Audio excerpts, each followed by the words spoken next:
وحده والصلاة والسلام على من لا نبي بعده وحده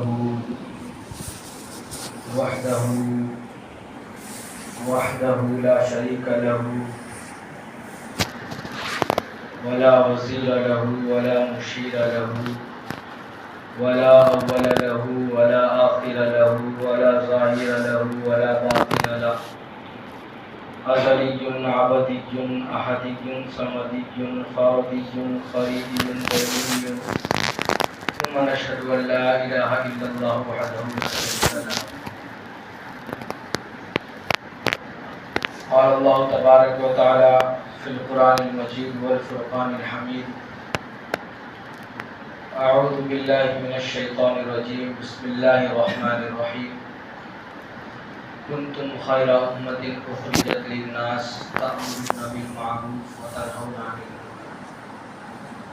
صدق الله العظيم وبلغنا رسوله النبي الأمين الكريم ونحن على ذلك لمن الشاهدين والشاكرين والحمد لله رب العالمين. الصلاة والسلام عليك يا رسول الله، الصلاة والسلام عليك يا نبي الله، الصلاة والسلام عليك يا حبيب الله وعلى آلك وأصحابك يا سيدي يا رسول الله. فرمان مصطفیٰ صلی اللہ علیہ وآلہ وسلم ہے جو شخص مجھ پہ درود پڑھنا بھول گیا گویا وہ جنت کا راستہ بھول گیا. اللهم صل على سيدنا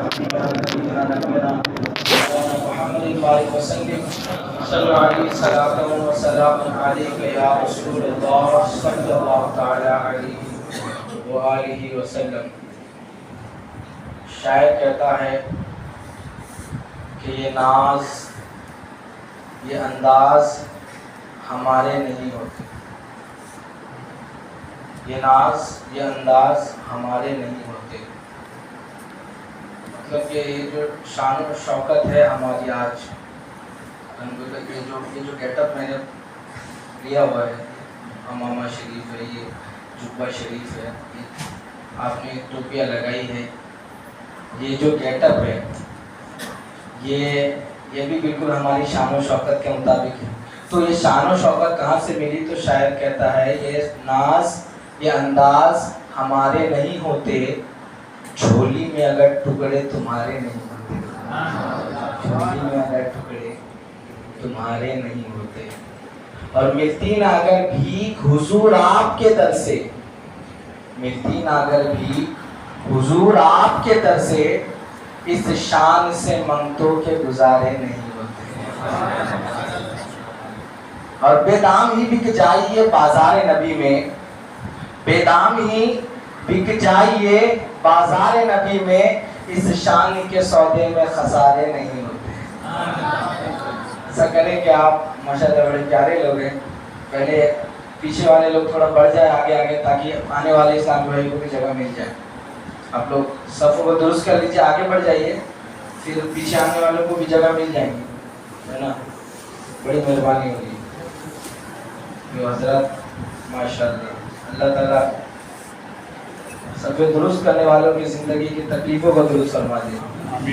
ماشاءاللہ یہ تو خاصیت ہے ہمارے مولوی والے کی، بات بڑا مانتے ہیں. اللہ تعالیٰ سب کو عافیت والی زندگی عطا فرمائے. منقول ہے کہ جنگل کے کنارے ایک گاؤں تھا. آپ نے فضائل سنے حضور علیہ السلام کے، وسیمے کے، آپ کے حسن کے. اب کچھ آقا علیہ السلام کے دین کے بارے میں بھی ڈسکس کر لیتے ہیں کہ جنگل کے کنارے میں ایک گاؤں تھا. جنگل ہے تو جانور کا آنا جانا لگا ہی رہے گا. تو اس جنگل میں بندر بہت تھے، اور بندر جو ہے گاؤں والوں کو پریشان بڑا کرتے تھے. کوئی اگر گیہوں وغیرہ جو ہم چھتوں پہ سوکھنے رکھتے، بسا اوقات اچار سوکھنے کے لیے رکھتے تھے، تو ان لوگ جب رکھتے تھے تو بندر آ کے کھا جاتے تھے. یا برباد کر دیتے تھے. کپڑے سوکھنے رکھتے تھے, بندر پھینک جاتے تھے یا لے کے بھاگ جاتے تھے. تو گاؤں والے بہت پریشان ہو گئے کہ ان بندروں کا کچھ تو کرنا پڑے گا, ان بندروں کے مسئلے کو حل کرنا ہی پڑے گا. تو ان لوگوں نے مشورہ کیا, میٹنگ بٹھائی. تو گاؤں کے جو بزرگ تھے, بڑے لوگ تھے, ان لوگوں نے کہا کہ ایسا کرو, روٹیاں بناؤ, بہت ساری روٹیاں بناؤ اور ان روٹیوں میں زہر ملا دو, کیونکہ اگر بندروں کو اپن پکڑ کے ماریں گے تو اتنے سارے بندروں کی لاشیں پھینکیں گے کدھر. تو ایسا کرو, روٹیاں بناؤ, اس میں زہر ملا دو اور کھلا دو, بندر کھائیں گے, جنگل میں جا کے خود بخود مر جائیں گے. سب لوگ اس پہ متفق ہوئے کہ چلو ایسا ہی کرتے. بزرگوں کی باتوں پہ سب نے حامی بھری اور سب لوگ اس کام کو راضی ہو گئے. چنانچہ روٹی بنائی گئی بہت ساری اور اس میں زہر بھی ملایا گیا. زہر ملانے کے بعد ٹیرسوں پہ, چھتوں پہ رکھ دیا گیا کہ بندر آوے اور کھا کے سب کا حساب ہو جائے. لیکن ہوتا کیا ہے کہ جب بندر آتے ہیں کھانے کے لیے تو بندر آتے, روٹی سونگتے اور رکھ کے چلے جاتے, ایک کے بعد دوسرا بندر, دوسرے کے بعد تیسرا, اس طرح سارے بندر آئے, روٹی کو سونگتے, رکھتے, چلے جاتے. دیکھتے ہی دیکھتے بندروں کا ایک ہجوم جمع ہو گیا. روٹی ہے, بھوک بھی لگی, چھوڑ بھی نہیں سکتے, پتہ بھی چل گیا زہر ہے. بتائیں ان کے نالج کو دیکھیں, ان کو پتہ بھی چل گیا اس میں زہر ہے. ہمارے کو سن کے نہیں پتہ چلنے والا کہ اس میں زہر ہے. اپنے کو تو خالی اتنا پتہ چلتا ہے کہ کھانا اچھا ہے کہ خراب ہے. بسا اوقات اس کے خوشبو سے سمجھ میں آ جاتا ہے کہ تیکھا ہے کہ میٹھا ہے, اس سے زیادہ کچھ نہیں. تو بندروں کے اس ہجوم کو دیکھ کے گاؤں والے بھی پریشان. پھر دیکھتے کیا ہے کہ تھوڑی دیر بعد جنگل سے کچھ بوڑھے بندر آئے, بوڑھے قسم کے بندر. وہ آئے, انہوں نے روٹیوں کو دیکھا اور پھر جنگل واپس چلے گئے اور ایک ٹہنی لے کے آئے, چھوٹی سی لکڑی کا ٹکڑا. یوں سمجھ لیجیے کہ وہ اینٹیڈوٹ لے کے آئے, وہ زہر کا لے کے آئے. اب وہ جو بوڑھے بندر تھے وہ روٹی چباتے, لکڑی چباتے, روٹی چباتے, لکڑی چباتے. ان کو دیکھ کے سارے بندروں نے کاپی کیا, سب اسی طرح وہ لکڑی لے کے آ گئے, روٹی چباتے گئے, لکڑی, پوری روٹیاں ختم, بندر ایک بھی نہیں مرا. ساری روٹیاں ختم, بندر ایک بھی نہیں مرا. گاؤں والے بڑے پریشان. تو میرے عزیز بھائیوں, پتا کیا چلا کہ کیمسٹری کا علم تو جانوروں کو بھی ہے, کیمسٹری کا علم جانوروں کو بھی ہے, سائنس کا علم جانوروں کو بھی ہے, ڈاکٹری کا علم جو ہے جانوروں کو بھی ہے. آپ نے دیکھا ہوگا چڑیا کا گھونسلہ کبھی گرتے ہوئے دیکھا ہوگا, تو جب اس کا گھونسلہ گرتا ہے نا, ایک عجیب اس کا جو شیپ ہوتا ہے وہ گرنے کے بعد بھی پورا نہیں بگڑتا, حالانکہ اس نے چھوٹے چھوٹے ٹکڑوں سے بنایا ہوتا ہے. بتائیے اس کی انجینئرنگ کا کیا جواب. ایک چڑیا ہم نے دیکھا ہے اپنے گاؤں کے علاقوں میں, ناریل کے جھاڑوں میں اکثر اس کا گھونسلہ ہوتا ہے, ایسا الٹا اور ایک دم پلین شیپ رہتا ہے, اس کا سراہی نما اس کا گھر رہتا ہے. تو اس کو انجینئرنگ اس نے سکھائی, کون سے کالج میں جا کے اس نے گریجویشن کیا. پتا چلا کہ ڈاکٹری کا علم, سائنس کا علم, کیمسٹری کا علم تو جانوروں کو بھی ہے. اگر ہم اتنا ہی جان کے محدود رہ گئے تو ہم میں ان میں کیا تخصیص, ہم میں ان میں کیا فرق رہ گیا. ہم صرف انجینئر بن کے رہ گئے, ڈاکٹر بن کے رہ گئے, سائنٹسٹ. میں یہ نہیں کہتا کہ پڑھنا غلط ہے, پڑھنا بہت ضروری ہے, لیکن ہم صرف اتنا ہی جان کے رہ گئے تو ہم میں اور ان میں جو فرق ہے وہ کیسے پتا چلے گا. ہم میں ان میں جو فرق ہے, ہم اشرف المخلوقات ہیں, اللہ تعالیٰ نے ہمیں اشرف المخلوقات بنایا ہے. یہ کیسے پتا چلے گا؟ جب ہم پہچانیں گے کہ ہمیں پیدا کرنے والا ہم سے چاہتا کیا ہے, ہمیں پیدا کرنے والا ہے کون, ہمارے پیدا کرنے والے کی مرضی کیا ہے. قرآن کہتا ہے وَإِن تَجْهَرْ بِالْقَوْلِ فَإِنَّهُ يَعْلَمُ السِّرَّ وَأَخْفَى, کہ تم زور سے کہو وہ سنتا ہے, تم زور سے کہو وہ سنتا ہے, تم دھیرے کہو وہ سنتا ہے, کچھ بھی نہ کہو, صرف دل میں خیال کرو تو بھی اس کو خبر ہے.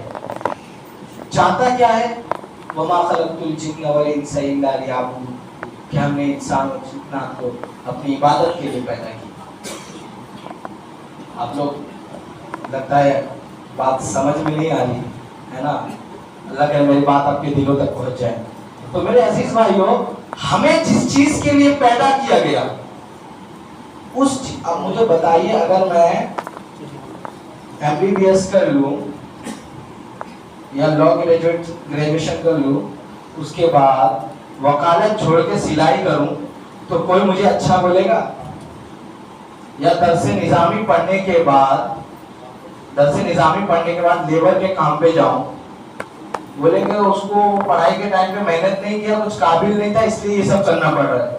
کوئی MBBS والا بندہ MBBS کرنے کے بعد درزی کے ساتھ بیٹھ کے سلائی کرے گا تو لوگ یہی بولیں گے اچھا MBBS نہیں ہے اس کے لیے کر رہا ہے. تو اللہ تعالیٰ نے ہمیں کنتم خیر امۃ اخرجت للناس جو کہا کہ تم بہترین امت ہو, دوسروں کی نفع رسانی کے لیے اتاری گئی ہو, دوسروں کی بھلائی کا حکم کرنے والی امت ہو, برائی سے روکنے والی. تو یہ جو اللہ نے ہمیں بہترین امت کہا, یہ کس بنا پہ کہا؟ بھلائی کے حکم کرنے کے بنا پر. لیکن ہم نے بھلائی اور برائی کا فرق ہی ختم کر دیا. ہم نے ایک دوسرے کی نفع رسانی کا سوچنا ہی بند کر دیا. تو ہم بہترین امت رہے کہ نہیں رہے؟ بتائیے. آج ہمارا معاملہ یہ ہو گیا ہے کہ دین سے اتنی دوری ہے. ہمارے مسلمان بھائی کہتے ہیں کتنے میرے کو صحیح فیصلے ملے, کہتے مولانا ہم تو نہیں پڑھے, ابھی جی ہم تو نہیں پڑھے, ہمارے بچے قرآن سیکھ لے. کیوں نہیں سیکھے بھائی؟ تمہارے کو پولیٹکس کی ساری نالج ہے, سیاست میں کیا ہو رہا ہے سب پتا ہے, تمہارے کو سب پتا ہے کہ مارکیٹ میں کس چیز کا بھاؤ کتنا ہے. قرآن کیوں نہیں آتا؟ کیا قرآن سیکھنا ضروری نہیں سمجھا؟ کیا قرآن کی اہمیت نہیں ہے؟ کیا قرآن آپ کو دنیا کی ساری کتابوں میں افضل کتاب نظر نہیں آتی؟ پھر کیوں نہیں سیکھا؟ بڑے ہلکے میں ہمیں تو نہیں آتا.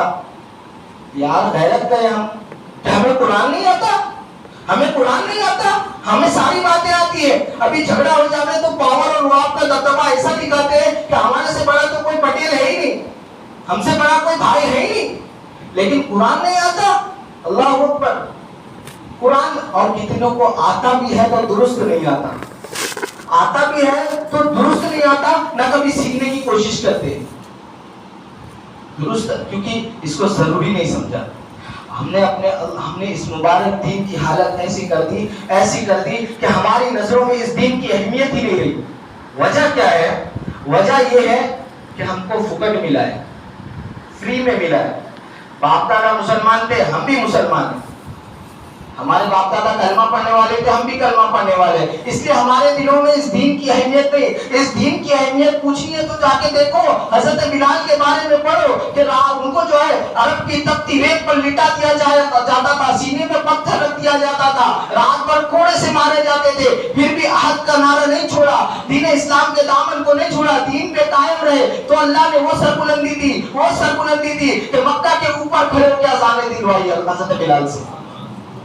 تو میرے عزیز بھائی, دین کی اہمیت یہ ہے. حضرت خبیب رضی اللہ عنہ کے بارے میں آتا ہے کہ آپ کو لوہے کے, وہ لوہار کا کام کرتے تھے نا, تو لوہے کے جو سرائی گرم کی جاتی ہے, وہ گرم کرنے کے بعد ان کے سر پہ رکھی جاتی تھی, سر پہ.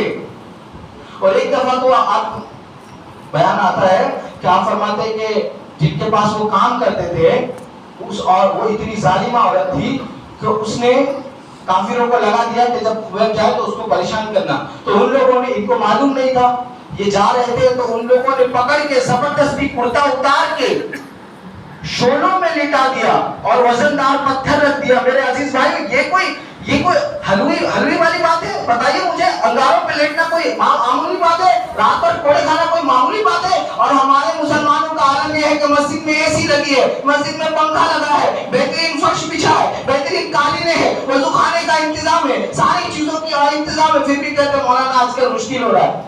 آج کے دور میں تو دین پہ چلنا بہت مشکل ہو گیا. کیا مشکل ہو گیا میرے عزیز بھائیو؟ کیا مشکل ہو گیا؟ سنتوں پہ چلنا مشکل ہو گیا. میرے آقا علیہ الصلوۃ والسلام کے مبارک ہاتھ حضرت انس رضی اللہ عنہ فرماتے ہیں کہ میں نے ریشم بھی دبایا ہے, لیکن قسم خدا کی میں نے ریشم سے زیادہ حضور کے ہاتھوں کو نرم پایا ہے. یہ میرے نبی علیہ الصلوۃ والسلام کے مبارک ہاتھ, ان ہاتھوں سے آقا علیہ الصلوۃ والسلام نے خندق کھودی, ان مبارک ہاتھوں سے آقا علیہ الصلوۃ والسلام نے پیٹ میں پتھر باندھے, اس لیے کہ جب دین ہمارے تک آئے تو ہم دین کی دھجیاں اڑا دیں. جب ہم تک دین پہنچے تو ہم کہے کہ نہیں ہمارے بس کا ہی نہیں ہے دین پہ چلنا، ہمارے بس کا ہی نہیں ہے دین پہ چلنا. یار دین اتنا بھی مشکل نہیں ہے. کھڑے ہو کے نہیں ہو رہا بیٹھ کے نماز پڑھو، بیٹھ کے نہیں ہو رہا لیٹ کے نماز پڑھو. اتنی سہولت ہے، پانی نہیں چھو سکتے تیمم کرو، اتنی چھوٹ. اس کے بعد بھی ہمارا شکوہ گلہ یہ ہے کہ ہم تو دین پہ نہیں چل سکتے. اللہ اکبر. مجھے بتائیے میرے عزیز بھائیوں کہ کب قیامت کا دن ہوگا، آقا علیہ السلام کے پیارے نواسے امام حسین سے ملاقات ہوں گی، اور وہ اگر انہوں نے پوچھ لیا کہ میرے عزیز اس دین کے لیے ہم نے اپنے خاندان کو قربان کر دیا، ہم نے اپنے رشتہ داروں کو قربان کر دیا، اپنے بچوں کو قربان کر دیا، اپنی گردنوں کو دے دیا، ساری چیزیں قربان کر دی، لیکن جب یہ دین تم تک آیا تو تم نے اس دین کا کیا سلا دیا؟ جب لوگ قرآنوں کو جلا رہے تھے تب تم قرآن پڑھتے بھی نہیں تھے، جب لوگ مسجدوں میں تالے لگا رہے تھے تب تم مسجد میں نماز کو بھی نہیں جاتے تھے. اس دین کی تم نے کیا قدر کی؟ اس دین کی تم نے یہ قدر کی کہ جب میرے آقا علیہ السلام کی بے حرمتیاں ہو رہی تھی، ان کے عزت پہ لوگ جو ہے الگ الگ کی باتیں اٹھا رہے تھے، اس ٹائم تم نے آقا علیہ السلام کی سنتوں کو بھی چھوڑ دیا. یہ باتیں بتائیے ہم ان کو کیا منہ دکھائیں گے؟ میرے عزیز مسلمان بھائیوں، کیا ہماری زندگیاں صرف اس لیے ہے کہ کمائے کھائے سو جائے؟ صبح اٹھے، فجر پڑھی نہیں پڑھی اللہ معاف کرے، لیا اسکوٹر چابی، گئے دکان، کاروبار شروع ہوئے، ظہر اثر مغرب عشاء، دن بھر پورا دن ختم. یہ ہمارے جو مسلمان بھائی ابھی جمع ہے، یہ بھاڑے پہ تو لائے نہیں گئے نا، بھاڑے پہ ٹرکوں پہ بھر کے تو نہیں لائے گئے نا، یہ آس پاس کے ہی ہے. تو یار چلو آدھے لوگ یہاں پہ دوپہر کو لے لیتے، کہیں کام پہ رہتے، تو جہاں بھی رہتے ہر جگہ کی مسجدیں بھری ہونی چاہیے نا. مسجدیں خالی کیوں ہے؟ مسجدیں خالی بتا رہی ہے کہ مسلمانوں کو اتنے ذلتوں کے بعد بھی ابھی تک اپنے رب کی یاد نہیں آئی، ابھی تک اپنے رب کی ذات پہ یقین نہیں آیا. کہ اگر یقین آئے گا، اور جس دن یقین آئے گا اس دن مسلمان میزوں پہ کھڑے ہو کر بھی نماز پڑھنے والے بنیں گے. یہ امام حسین کا وہ یقین جو تھا وہ کہاں سے آیا؟ صحابہ کا جو یقین تھا وہ یقین کہاں سے آیا؟ اللہ کی ذات پہ. کیا اللہ تعالیٰ اس وقت مدد کر رہا تھا، ابھی مدد نہیں کرے گا؟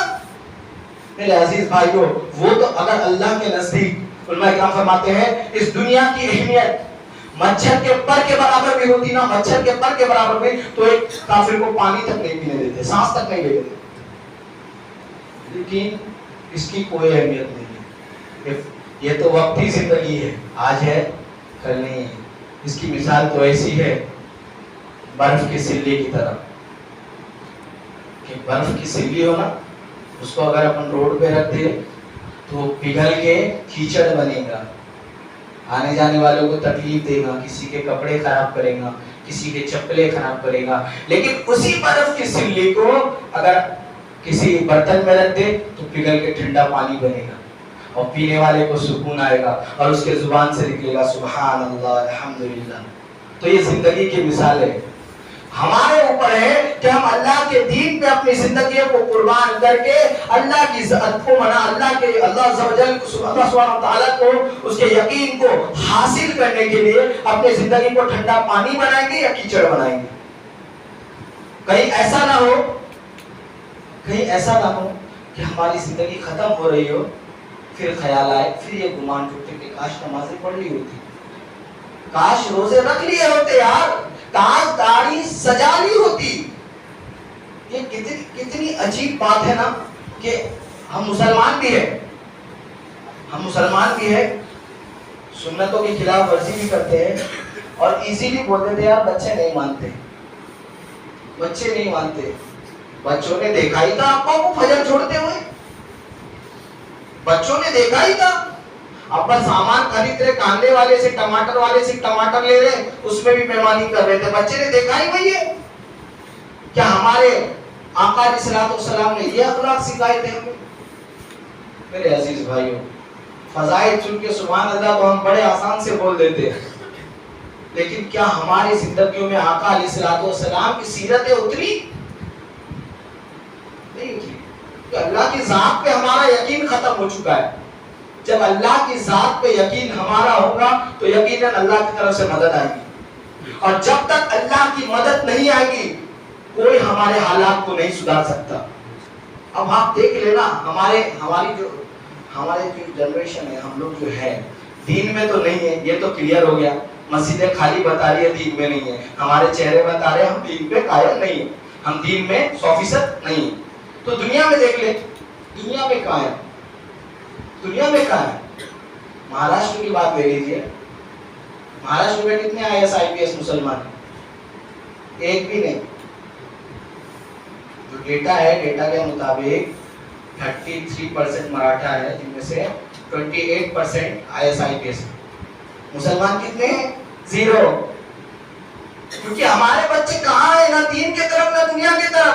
ہمارے بچے تو سڑکوں پہ عیاشیاں کرتے ہوئے نظر آ رہے. ہمارے بچے نشوں میں ختم ہے. ہمارے بچوں کی زندگیاں ایسی بری چیزوں میں ختم ہو رہی ہیں جس کے لیے ہمارے آقا علیہ السلام نے کتنے وعیدوں کا ذکر کیا. جوئے میں ہمارے بچے ہیں. ہمارے بچے کہاں ہیں؟ جہاں نہیں ہونا چاہیے، اور اس کا ہمیں ایک پیسے کا بھی احساس نہیں.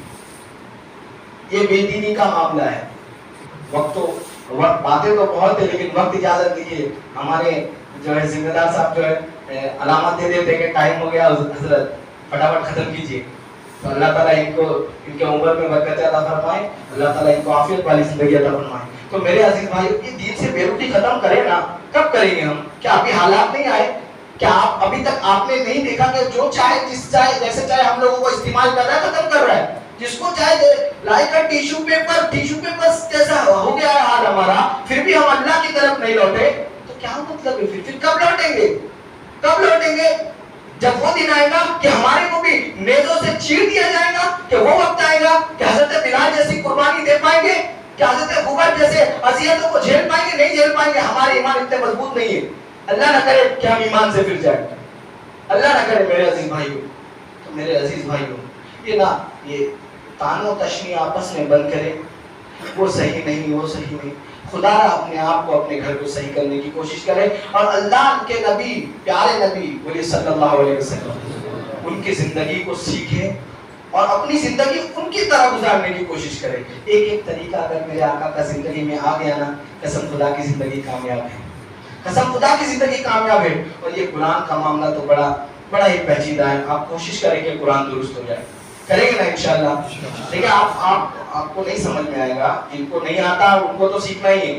جن کو آتا ہے وہ اس مطلب ٹینشن میں رہیں گے کہ میرے کو صحیح آتا ہے کہ نہیں آتا ہے. تو آپ اپنے مسجد کے امام سے ملیں، آس پاس کوئی حافظ صاحب ہے تو ان سے ملیں، ان کو سنائے قرآن کے، دیکھیں میرا قرآن درست ہے نہیں ہے تو کہیں میں غلط تو نہیں پڑھ رہا. کہ لہنے جلی اور لہنے خفی میں نا حرام تک کا معاملہ آ جاتا ہے. تو اتنی سی بھی غلطی کریں ہم اور ترجمہ بدل جائے تو ایسا نہ ہو کہ ثواب کی جگہ ہم عذاب کے مستحق ہو جائے. اللہ اکبر. تو میرے اپیل ہے آپ سے کہ آپ قرآن درست کرنے کی کوشش کریں. اللہ تعالی ہم سب کو پہلے سننے سے زیادہ عمل کی توفیق عطا فرمائے. وما علینا الا البلاغ المبین. السلام.